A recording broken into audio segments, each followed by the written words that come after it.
लग्नानंतर होईलच प्रेम या मालिकेचा आजचा म्हणजेच 19 ऑक्टोबरचा रिव्ह्यू तुम्ही ऐकत आहात मंडळी। आणि येणाऱ्या भागांमध्ये आपल्याला असं दिसणार आहे की काव्या आता जीवाचं नाव रिव्हील करणार आहे मानिनीजवळ। पण आजच्या भागाची सुरुवात बघा, काव्या पार्थची काळजी घेत असते, त्याला म्हणत असते गोळ्या घेतल्या का? पार्थ म्हणत असतो नकोय मला गोळ्या। काव्या म्हणते असं कसं चालेल पार्थ देशमुख, अहो तुम्हाला गोळ्या घ्याव्याच लागतील, ही गोळी सकाळी घ्यायची आणि ही रात्री घ्यायची। आता पार्थ म्हणतो असं काय करता, गोळ्या घेतल्याच पाहिजे का?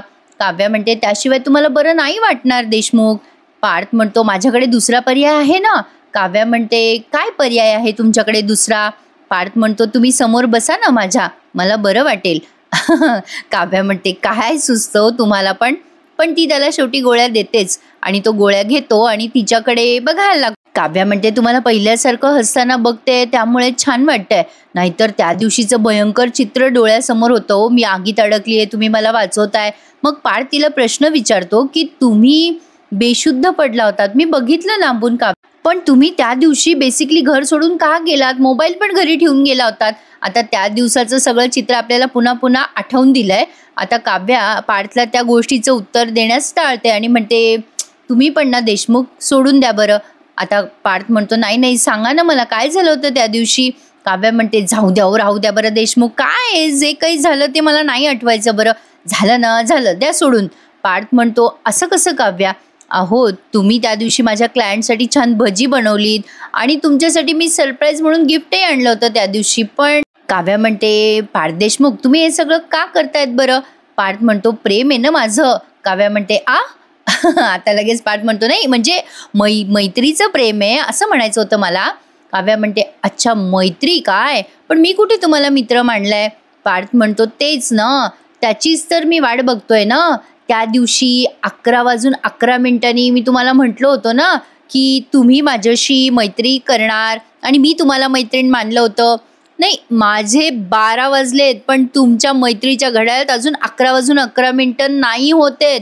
वाट बघतोय हा देशमुखांचा आर्किटेक्ट बोका, ही फिसकारलेली मांजर कधी माझ्यासोबत मैत्री करेल त्याची।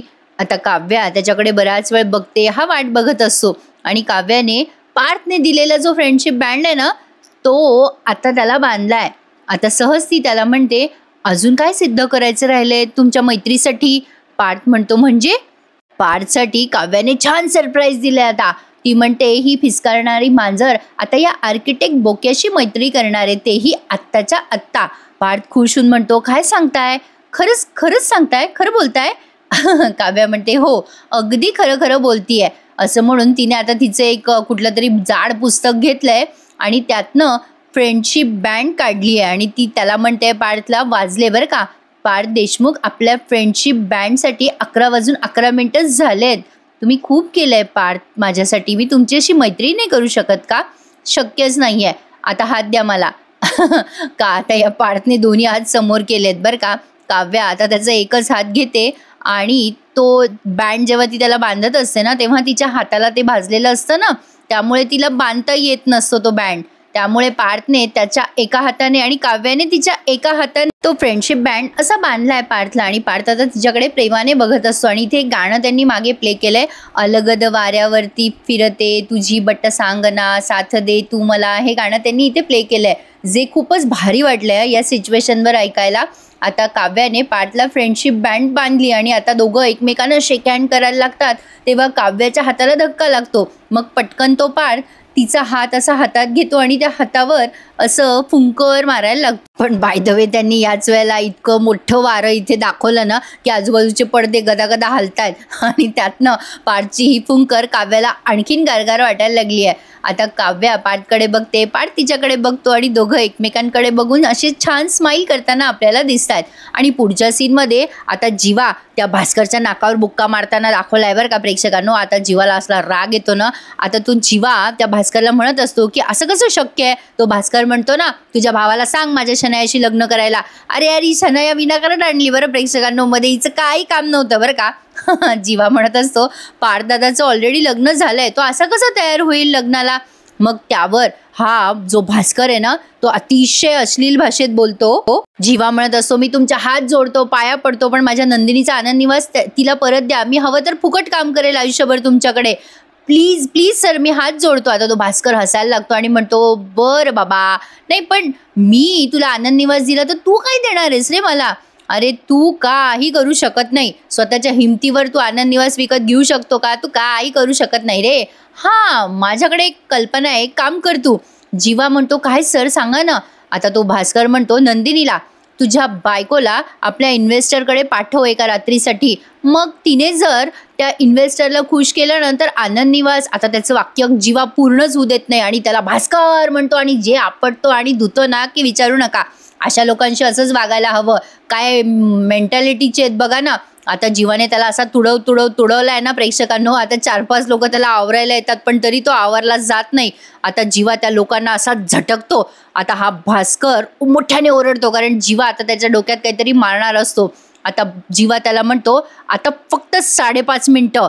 पुन्हा जर बोललास ना तर याद राख, हे 5.5 मिनिटं तो का बोलून गेला हे मला काही कळलं नाही बरं का. तुम्हाला कळलं असेल तर मला कमेंटमध्ये नक्की सांगा. आता जीवा त्या भास्करला सोडतो, निघून जातो. आता हा सगळा भास्करचा आणि वसूचा मिळून प्लॅन आहे बरं का प्रेक्षकांनो. बघा पुढे काय घडतंय. आता नंदिनी एकटीच बसलेली असते खोलीमध्ये. तेव्हा काव्या येते आणि ते आनंद निवासचं तुटलेलं मॉडेल बघते.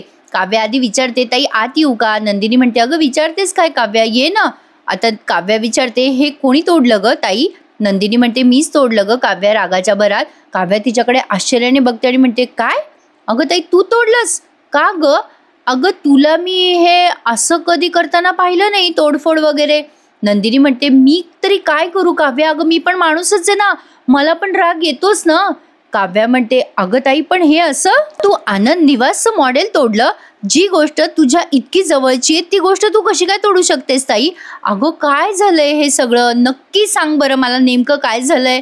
मग नंदिनी सगळं सांगते की आनंद निवासच्या 10व्या ॲनिव्हर्सरीला जीवा तिथे आले होते हे मॉडेल घेऊन. आणि आता जे झालंय ते पुन्हा नंदिनीने काव्याला अगदी पहिल्यापासून सांगितलंय. म्हणजे मागच्या भागामध्ये तिने ओझरतं सांगितलं होतं ना, आता तिने ते सगळं डिटेलमध्ये सांगितलंय बरं का. आता काव्य ते सगळं ऐकून खूप टेन्शनमध्ये आली आणि हे सगळं खूप भयंकर आहे हे तिलाही कळतंय. म्हणजे परिस्थितीची गांभीर्यता तिच्या लक्षात येते. आता ती सगळं ऐकल्यानंतर म्हणते, ताई आपल्या बाबांचे बॉस, हे कसं शक्य आहे? हा जीवा पण ना उत्साहाच्या भरात कधी काय करेल त्याचं काही सांगता येत नाही. आता काव्या जीवाला एवढी ओळखते हे बघून नंदिनी जरा टेन्शनमध्ये येते. ती म्हणते, तुला कसं ग माहिती हे सगळं? काव्या आता एकदम स्वतःचे वाक्य करेक्ट करते आणि म्हणते, अगं तसं नाही ग ताई, म्हणजे मला म्हणायचं होतं की म्हणजे बघते ना मी इथे आल्यापासनं ऑब्झर्व करते मी जन्मजयांना, ते जरा खूपच इम्पेशन्स दिसतात म्हणून सहज बोलून गेले. बरं जाऊ दे ग ताई, ते सोड सगळं. तू आता काय करणार आहेस पुढे? नंदिनी म्हणते, माहिती नाही ग काव्या. आता या 14-15 दिवसामध्ये ती जागा मी कशी परत मिळवू काही कल्पना नाही बघ मला. काव्या म्हणते, 14-15 दिवस? अरे बापरे. अगं ताई विक्रम काकांशी मानिनी काकूंशी बोललीस का तू? मग नंदिनी म्हणते, नाही ग नाही बोलले मी. आता काव्या म्हणते, ताई तू बोलायला हवं होतंस. नंदिनी म्हणते, कसं सांगू काव्या? अगं किती मोठी गोष्ट आहे ही. घरी कळली असती ना तर सगळे जीवावर किती चिडले असते. अगं आधीच बिचारे या सगळ्या प्रकरणामुळे किती हैराण आणि डिप्रेस झालेत. अगं मला माहिती आहे काव्या, जीवाने मुद्दाम केलेलं नाहीये. मुद्दाम केलं असतं त्यांनी तर मी स्वतः घरी सांगितलं असतं. या सगळ्या गोष्टींमुळे जीवानं गिल्ट आलाय. अगं मी बघते त्यांना, हे सगळं घडल्यापासून 2 घास पण शांततेने खाल्ले नाहीयेत त्यांनी. पण आता मला आणखीन त्रास नाही द्यायचा आहे त्यांना. हे सगळं घरी कळलं असतं ना तर घरातले सगळे चिडले असते ग, ओरडले असते त्यांच्यावर आणि त्यात आणखीन त्यांना टेन्शन आलं असतं ग काव्या. म्हणून मी नाही बोलले बघ. आता काव्या मनात विचार करते, जीवा मूर्खासारखा वागतोय पण तरी ताई किती काळजी करतीये जीवाची. देव करो आणि तिला माझ्या आणि जीवाच्या भूतकाळाबद्दल कधीच न कळो. आता काव्या मनाशीच असं बोलत असते तेव्हा नंदिनी म्हणते, काव्या काय झालं बेटा, टेन्शन घेतलंस का तू या सगळ्याचं? हे बघ तू नको टेन्शन घेऊस, मी म्हणूनच तुला सांगत नव्हते. काव्या म्हणते, नाही ग ताई तसं नाहीये. नंदिनी म्हणते, हे बघ काव्या नको काळजी करूस, जीवा गेलेत तिकडे ते सगळं करतील नीट, माझं मन सांगतंय मला. पण आता काय झालंय नेमकं बघा प्रेक्षकांनो, या वसुआत्याने एक वेगळाच प्लॅन रंगवलाय. आता जीवाने जे हे मारलंय ना त्या भास्करला, तो सगळा एक प्लॅनचा हिस्सा आहे. या दोघी जणी आता गप्पा मारत असतात तेव्हा तिथे मानिनी येते अचानक आणि काव्याला म्हणते, काव्या जरा येतेस का माझ्यासोबत, माझं जरा काम आहे तुझ्याकडे. नंदिनी घाबरते आणि म्हणते, काय झालं आई, सगळं ठीक आहे ना? तुम्ही अचानक काव्याला घेऊन जाताय कुठे? म्हणजे आता मानिनी म्हणते, अगं असं काय करतेस नंदिनी, नेऊन नेऊन कुठे नेणार आहे मी तुझ्या बहिणीला, मी काही खाऊन टाकणार नाहीये तुझ्या बहिणीला, चल ग काव्या ये. आता मानिनी तिला आपुलकीने तिथून घेऊन जाते बरं का. पण काव्यालाही जरा टेन्शनच आलंय, कारण मानिनीचं जे वागणं आहे आतापर्यंत ते बघता मानिनी केव्हा काय वागेल याचा काही भरोसा नाहीये. तर असो, या मालिकेचा ना प्रेक्षकांनो एक नवीन प्रोमो आलाय. आता मानिनी या काव्याला हात धरून घेऊन जात असते कुठेतरी आणि तिची बॅग पण भरते. काव्याचा गैरसमज होतो की मानिनी आता तिला घराच्या बाहेर हकलतीये, पण मानिनी आता तिची बॅग भरते आणि तिला म्हणते, काव्या थांब आता तू इथेच. काव्या म्हणत असते, काकू मला घराबाहेर काढू नका, माझं पार्थ देशमुखवरती खूप मनापासनं प्रेम आहे हो, मला नाही जायचंय त्यांना सोडून, असं काव्या कबूल करते बरं का. आणि मग मानिनी म्हणते, नाही तुला आता मी घराबाहेर काढत नाहीये, जा तुझा वनवास संपलाय, आता तू पार्थच्या सोबत राहा. आणि या दोघांना ती आता एकाच बेडरूममध्ये ठेवते. असं काहीतरी नवीन प्रोमो आलाय आणि दोघांची दृष्ट पण काढते. तर आता मानिनी घेऊन गेली आहे काव्याला तिच्या रूममध्ये आणि इकडे वसू आत्याचा आणि रम्याचा सीन दाखवलाय. रम्या म्हणत असते वसू आत्याला, आई आता तुझं काय चाललंय हे सगळं, बसली आहेस पुन्हा एकटी खेळत, काय ग आई तुझं असं करून काही प्लॅन वर्क होणार आहे का, नक्की तो वर्क होणार आहे की नाही, तू म्हणाली होतीस की जीवा आणि नंदिनीमध्ये मोठा भडका उडणार आहे, पण तसं तर काही दिसतच नाहीये. या वसू आत्या बुद्धिबळ खेळत असतात. आता ते खेळता खेळता त्या रम्याला म्हणतात, रम्या प्लॅन वर्क झाला सुद्धा. रम्या म्हणते, झाला, कधी झाला. मग वसू आत्या म्हणतात, जीवाने भास्करवर हात उचलला. रम्या म्हणते, आई काय सांगतेस, खरंच असं झालं, अगं मला वाटलं होतं की तो ओरडेल रडेल चिडेल, त्याने चक्क हात उगारला भास्कर काकांवर. आता या वसू आत्या म्हणतात, हेच तर अपेक्षित होतं ना. अगं रम्या, जीवाने जर हात उगारला नसता तर पुढे जे आपल्याला घडवायचं होतं ते घडलंच नसतं ना. अगं त्याने हात उगारावा अशी सोय मी आधीच करून ठेवली होती. पण आता रम्या म्हणते, आई म्हणजे हे सगळं तू केलंस, आई पुढे काय होणार आहे ते माहीत असेल ना तुला, सांग ना आई काय होणार आहे. मग आता या वसू आत्या म्हणतात, आता चेकमेट होणार, वजीर आता राजाला सोडणार नाहीये. रम्या तू आता बघच, वजीराला आता फोन येणार आहे. आणि इकडे नंदिनीचा फोन वाजतो आणि नंदिनीच्या फोनवरती आलाय त्या भास्करचा फोन. आता वजीर म्हणजे नंदिनी प्रेक्षकांनो. आता नंदिनी म्हणते हॅलो, तिकडनं तो भास्कर जोरात ओरडतो बरं का आणि म्हणतो, नंदिनी मला तुझ्याशी आता एकही बोलायचं नाहीये. मग याने फोन कशाला केला. आता बघा नंदिनी म्हणते, काका काय झालं. भास्कर नंदिनीशी ओरडून बोलत असतो आणि म्हणत असतो, तुझ्या नवऱ्याला फार मस्ती चढली आहे, स्वतः चुका करतो आणि माझ्यावर हात उचलतो. नंदिनी म्हणते, काय जीवाने तुमच्यावर हात उचलला. भास्कर म्हणतो, आला होता तुझा नवरा माझ्याकडे भीक मागायला, आनंद निवास परत द्या, आनंद निवास परत द्या, माझ्या क्लायंट समोर त्याने मला मारलंय. नंदिनी वळ माझ्या शरीरावर उठलेत, पण त्याचा त्रास आता तुला होणार आहे. तू हात जोडले होतेस म्हणून मी तुला 15 दिवसाची मुदत दिली होती. किती दिवसाची? 15 दिवसाची. पण आता ते 15 दिवस विसर नंदिनी, आता तुझ्या नवऱ्याने माझ्यावर हात उचलला ना, त्यामुळे तुझी मुदत मी कमी करतोय. आता 15 दिवस नाही, आता फक्त आणि फक्त 7 दिवस राहिलेत तुझ्याकडे, त्यानंतर तुझा आनंद निवास जमीनदोस्त होणार. आता नंदिनी रडते आणि म्हणते, नाही काका असं नका करू प्लीज, मी रिक्वेस्ट करते तुम्हाला, अहो जीवाच्या वतीने मी माफी मागते तुमची, प्लीज काका असं करू नका हो, एवढ्या कमी वेळात मी कसं मॅनेज करू, माझा आनंद निवास माझा जीव की प्राण आहे, माझी वास्तू वाचवण्याची संधी हिरावून घेऊ नका काका माझ्याकडनं, प्लीज रिक्वेस्ट करते मी तुम्हाला. भास्कर म्हणतो, ही संधी मी नाही तुझ्या नवऱ्याने त्या जीवाने हिरावून घेतली आहे तुझ्यापासनं. तुझ्या आनंद निवासची पहिली, तुझा जीव असलेल्या तुझ्या आनंद निवासची पहिली वीट तुझ्या नवऱ्याने काढली असं समज नंदिनी. आता असं म्हणतो आणि जोरात म्हणतो, चल ठेव फोन, स्वतःच फोन केला आणि हिलाच फोन ठेव म्हणतोय, काही आपलं. आता नंदिनी लागते मोठ्याने रडायला, हे होऊच शकत नाही असं म्हणून ती रडत असते. आणि तेवढ्याच जीवा येतो घरी आणि म्हणतो, काय झालं नंदिनी, अगं काय रडतेस तू. आता नंदिनी त्याच्यावरच ओरडते बरं का प्रेक्षकांनो, काय यार या जीवाचं नशीब, पण ना बिचारा काहीतरी चांगलं करायला जातो आणि काहीतरी त्याच्या पुढ्यात वाढून ठेवलेलं असतं. नंदिनी त्याच्यावरच ओरडत म्हणते, काय चाललंय तुमचं जीवा, कशाला नंदिनी करत इथे आलात, चुकीचं एक्सप्लेनेशन द्यायला आलात ना मला, का पुन्हा संधी मागायला आलात, सगळं जोडत होते मी, पण ते सगळं तोडताय तुम्ही जीवा, का मोडतोड करताय सगळी. नंदिनी आता जेव्हा असं बोलत असते तेव्हा जीवा म्हणतो, अगं काय झालं तुला, असं काय करतेस तू नंदिनी, का बोलतेस.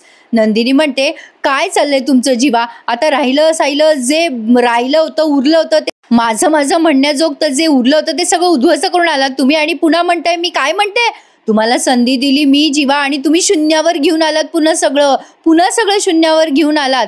आता ही जीवा म्हणते, काय झालंय तुला, का रडते सांगशील का. मग नंदिनी म्हणते, भास्कर काकांचा फोन आला होता तुमच्यामुळे, आणि फक्त तुमच्यामुळे मला जी 15 दिवसाची संधी मिळाली होती ना, ती आता 7 दिवसावर आली आहे. आता जीवा म्हणतो, काय? नंदिनी म्हणते, आनंद निवास वाचवण्याची एक थोडीशी संधी माझ्याकडे शिल्लक होती, पण ती तुम्ही धुळीला मिळवलीत. तुम्ही म्हणाला होतात मला की तुम्ही आनंद निवास वाचवताल, पण नाही जीवा, तुमच्यामुळे पुन्हा आनंद निवास गेलं, माझं आनंद निवास गेलं. जीवाला कळतंय बरं का प्रेक्षकांनो आता की हा भास्करचा काहीतरी प्लॅन आहे, पण तरी सुद्धा बिचारा जीवा शांत आहे. कमाल आहे त्याची शांत बसायची. पण आता इकडे काव्य आली आहे मानिनीच्या खोलीत आणि विचार करते, कशाला बोलवलं असेल मानिनी काकूंनी मला इथे? म्हणजे त्यांनी मला इथे बोलवलं, पण त्या अजूनही त्या आल्याच नाही. काय असेल त्यांच्या मनामध्ये? अजूनही त्यांच्या मनात माझ्याबद्दल गैरसमज असेल का? नाही, त्यांनी मला पार जवळ बसायला तर सांगितलं, पण त्या अजूनही माझ्यावर चिडल्या असतील का? आता असे बरेच प्रश्न काव्याच्या मनात घोळ. मानिनी काकूंच्या डोळ्यात तर मला जेन्युअनली काळजी दिसत होती, पण हे मलाच वाटते की आता ती असं विचार करणारच. तेवढ्यात मानिनीताई आल्यात, म्हणजे पलमे तोला पलमे माशा अशा या मानिनीताई आहेत. म्हणजे अचानक प्रेमळ वागतात, नाहीतर लगेच एकदम विरुद्ध टोक गाठतात, असं काहीतरी दाखवलंय हा प्रेक्षकांनो. आता मानिनी काव्यासाठी छान लेप घेऊन आली आहे. आता काव्याला ती म्हणते, अगं काव्या, तुझ्यासाठी लेप घेऊन आली आहे, हळद आणि कोरफडीचा. फ्रीजमध्ये ठेवला होता मी करून, बस. आणि इकडे तुझा हात आणि दाखव बरं मला, मी लावून देते तो लेप, दे तुझा हात. आता काव्या मानिनीकडे बघतच राहते. तिचं हे प्रेमळ रूप तिला खूप छान वाटते, आणि मला सुद्धा, आणि ऑफकोर्स तुम्हालाही वाटतच असेल. मग लाईक करायला विसरू नका. आता प्रेक्षकांनो, ही काव्या मानिनीला म्हणते, लावलंय मी काकू औषध सकाळीच. आता असं म्हणते ती, तेव्हा मानिनी म्हणते, अगं काव्या, बाहेरच्या औषधापेक्षा घरच्या औषधाचा गुण येतो पटकन. आणि इकडे तो हात. काव्या म्हणते, काकू तुम्ही हे सगळं का करताय? मानिनी म्हणते, वेळीच औषध लावलं नाही ना काव्या, तर ती जखम चिघळेल. काव्या म्हणते, राहू द्या काकू, माझी जखम आहे, चिघळू द्या. किती चिघळायची आहे ती? नाही, माझ्यासारखी ती लवकर भरून येणार नाही. आता ती जेव्हा असं बोलते तेव्हा मानिनी म्हणते, हे बघ काव्या, तसंही कुठल्या जखमेवर वेळ हेच एक औषध असतं, आणि म्हणून काय ते असं म्हणजे माणसाने प्रयत्न सोडायचे नसतात. आता असं म्हणते ती, आणि मानिनी आता काव्याच्या त्या जळालेल्या जखमेवर असा लेप लावते, फुंकर मारते. त्यामुळे काव्याला जरा छान वाटते. आणि खरं आहे बरं प्रेक्षकांनो, घरगुती केलेल्या औषधांची गोष्ट जरा वेगळीच असते. हळद आणि या कोरफडीच्या गरामुळे काव्याला छान वाटतंय. मानिनी आता तो लेप लावता लावता काव्याला म्हणते, जखम ओली असताना त्यावर औषध लावायचं नाही, हे माझ्या स्वभावात बसत नाही. आता काव्या स्माईल करते बरं का. मानिनी म्हणते, काय गं, काय झालं? काव्या म्हणते, काय नाही झालं काकू.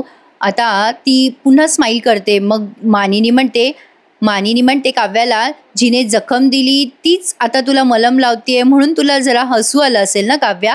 काव्या आता आश्चर्याने बघते त्यांच्याकडे. मानिनी म्हणते, बरं वाटतंय ना आता काव्या? ते लेपामुळे जरा थंड वाटत असेल ना तुला? जखमेला छान वाटतंय ना आता? अगं वाटेल तसं तुला हळूहळू, बरं थोड्या वेळाने थंड वाटेल अजून. काव्या आता मानिनीकडे खूप वेळ बघत राहते. मानिनी म्हणते, अगं काय झालं, एकदा फराळ करताना तेल उडलं होतं माझ्या हातावर, तेव्हा माझ्या सासूने हा लेप मला लावून दिला होता. म्हणजे अर्थातच गरम तेलाचा चटका आणि जळत्या निखाऱ्याचा जखम याची काही तुलना होऊ शकत नाही. काव्या म्हणते, काकू ठरवलं तर आपण सगळ्याच गोष्टीची तुलना करू शकतो. तुम्ही पण तुलना केली म्हणून तुम्ही इथे आलात ना माझ्याकडे. आणि असं म्हणते आणि म्हणते, बरोबर ना काकू. आता मानिनी तिच्याकडे बघतच राहते आणि हा एपिसोड संपून जातो. आता पुढच्या भागामध्ये त्यांनी दाखवलंय की काव्या मानिनीला म्हणते, तुम्ही चांगलं वागतायत ते तुमच्या मुलाच्या बायकोशी, काव्या देशमुखशी नाही. नंदिनी जीवाला म्हणते, जीवा हे सगळं तुम्ही मुद्दाम नाही करत आहात, मला कळतंय, पण या सगळ्याचे परिणाम कसे झाले बघा बरं. 15 दिवसाचे आता 7 दिवसावर आलंय. जीवा मी कसं निस्तरू हे सगळं? आता ही काव्या म्हणते, तुम्हाला त्या मुलाच्या तोंडून ऐकायचं होतं ना आमचं अफेअर सुरू आहे की नाही. आता मीच सांगते तुम्हाला सगळं. तयार आहात का ऐकायला? काय वाटतं मंडळी, मला कमेंट करून नक्की सांगा. काव्या या मानिनीला जीवाचं नाव सांगेल का? आणि इकडे या जीवाला आणि नंदिनीला मदत म्हणून त्या महाजनीचा हात मिळेल का? नक्की कमेंट सेक्शनमध्ये सांगायला विसरू नका. आणि दिवाळी आहे, झाली का दिवाळीची तयारी? तुम्हाला इन ॲडव्हान्स हॅपी दिवाळी. आणि प्रेक्षकांनो, एक लाईक करायला विसरू नका. तुमचा एखादा लाईक आला ना की फार भारी वाटतं राव. नक्की लाईक करा, चॅनलला सबस्क्राईब करायला विसरू नका आणि दिवाळी झाल्यावर बरेच रिव्ह्यू रेग्युलरपणे देण्याचा विचार करतेय, त्यामुळे प्रेक्षकांनो जरा तुमच्या मोटिवेशनची गरज आहे. तर बघूयात लग्नानंतर होईलच प्रेम या मालिकेमध्ये पुढे काय काय इंटरेस्टिंग ट्विस्ट येत आहेत. बघत राहा आणि आपल्या चॅनलला सबस्क्राईब करा. चला तर मग भेटूयात उद्या पुन्हा एकदा. तुम्हा सगळ्यांना हॅपी संडे. धन्यवाद.